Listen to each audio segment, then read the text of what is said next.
আজকে প্রথমে অন্যের একটি ভিডিও দেখব এবং সেই ভিডিওটি কতটুকু কোরআন ভিত্তিক সত্য সেটা প্রমাণ করব। কবরে প্রশ্ন আছে না নাই? কথা বলেন। প্রথম প্রশ্ন জিজ্ঞেস করা হবে, মার রব্বুক, তোমার রব কে? বলেন, আমাদের রব কে? ওমা দীনুক, তোমার ধর্ম কি?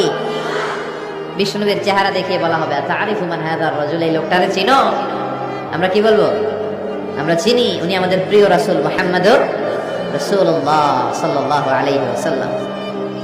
এরপরে জিজ্ঞেস করা হবে, এগুলো কোত্থেকে শিখলা? আমরা বলবো কোরআন থেকে। যাদের 60 বছর এবং 70 বছর পেরিয়ে গেছে তারাও এতদিন শুনে আসছে এবং আমরাও শুনেছি এবং আমরাও বিশ্বাস করি যে মৃত্যুর পর কবরে 3টি প্রশ্নের মাধ্যমে ঈমান পরীক্ষা করা হবে।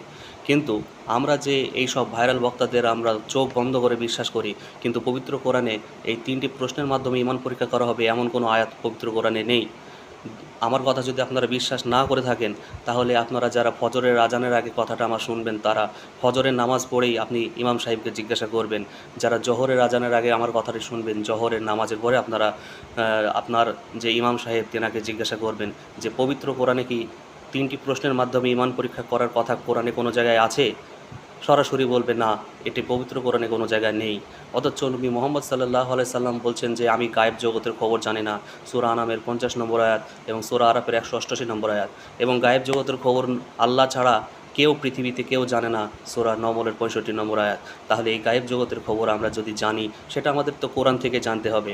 তাই এই মৃত্যুর পরের যে পরীক্ষা, আমাদের সঙ্গে যে যাদের 60 বছর 70 বছর পেরিয়ে গেছে, আমার বাবা এবং আমার মা, এনারা যে বিশ্বাসে এই যে জিনিসটাকে ধারণ করে আছে এবং আমার রব আল্লাহ, আমার দিন ইসলাম, আমার নবীকে চিনি, এই যে প্রশ্নগুলো মুখস্থ করছেন, তাহলে তারা কিন্তু প্রশ্নর একটার উত্তর দিতে পারবেন না, কারণ এমন কোনো প্রশ্ন করাই হবে না। তাহলে কোরআনে কোন পরীক্ষার মাধ্যমে ঈমান পরীক্ষা করা হবে, এটাও অবশ্য কোরআন থেকে আমাদের নিতে হবে।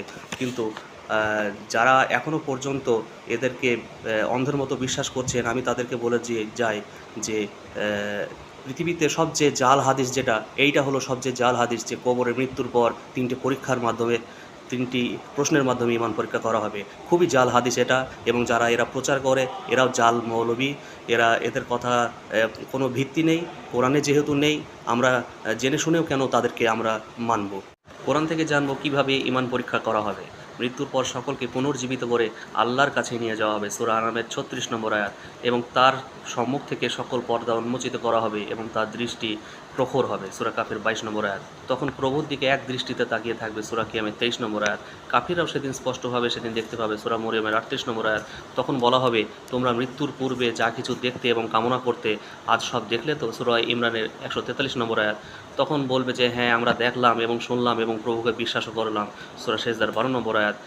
যারা তখন বলা হবে যে না, আজকের বিশ্বাস কবুল করা হবে না, সূরা সেজদার 29 নম্বর আয়াত। যারা পূর্বে থেকে দেখে বিশ্বাসী ছিল তাদেরটা কবুল করা হবে, সূরা আনামের 158 নম্বর আয়াত। এবং জালিমরা আল্লাহর সাথে যুক্তি প্রদর্শন করে বলবে, আল্লাহ, আমরা তো আপনাকেই আল্লাহ বলে প্রভু বলে মেনেছি, আমরা তো আপনাকেই সেজদা করেছি, সূরা নহলের 111 নম্বর আয়াত। সূরা রদের 15 নম্বর আয়াতে বলা হয়েছে যে আসমান জমিনের সবাই আল্লাহকেই সেজদা করে। আসমান জমিনের ভিতরে ইবলিশও পড়ে, তাই ইবলিশও আল্লাহকেই সেজদা করে। ইবলিশ আল্লাহকেই প্রভু বলে, সূরা হিজরের 36 নম্বর আয়াত। তাই আল্লাহ সেদিন পা প্রকাশ করা হবে, কারণ সূরা হাদীদের 3 নম্বর আয়াতে বলা হয়েছে আল্লাহ হলো জাহির, আল্লাহ হলো বাতিন, আল্লাহ প্রথমে এবং আল্লাহ শেষে। তাই আল্লাহ জাহির আল্লাহ, যারা প্রকাশ আল্লাহ, যারা বিশ্বাস করে দুনিয়াতে যারা প্রকাশ আল্লাহর পায়ে সেজদা করেছে, তারা সেদিন সেজদা করতে পারবে। তাই আল্লাহ সূরা কালামের 42 নম্বর আয়াতে আল্লাহ যখন পা প্রকাশ করা হবে, সেই পায়ে ইবলিশও সেজদা করতে পারবে না, এবং ইবলিশের যারা অনুসারী সেদিন সবাই ধরা পড়ে যাবে। তাই পরীক্ষা, এমন একটা পরীক্ষা নেওয়া হবে যে পরীক্ষা ইবলিশ ফেল করবে, এবং সাধারণ মানুষের পক্ষে যারা আজকের দিনে প্রকাশ্য আল্লাহর পায়ে সেজদা, আল্লাহকে প্রকাশ হবে এই কথা তারা বিশ্বাসই করতে চায় না, তারা সেদিনও ফেল করবে। এটা হলো কোরআন থেকে আমাদের আসল পরীক্ষা নেওয়া হবে, এটাকে মুখস্থ করতে হবে, এবং এটি কোরআনে বিদ্যমান। এবং যেগুলো আমরা অনেক ভাইরাল বক্তাদের অনেক কথাগুলো শুনি, ওগুলো কোনো ভিত্তি নেই।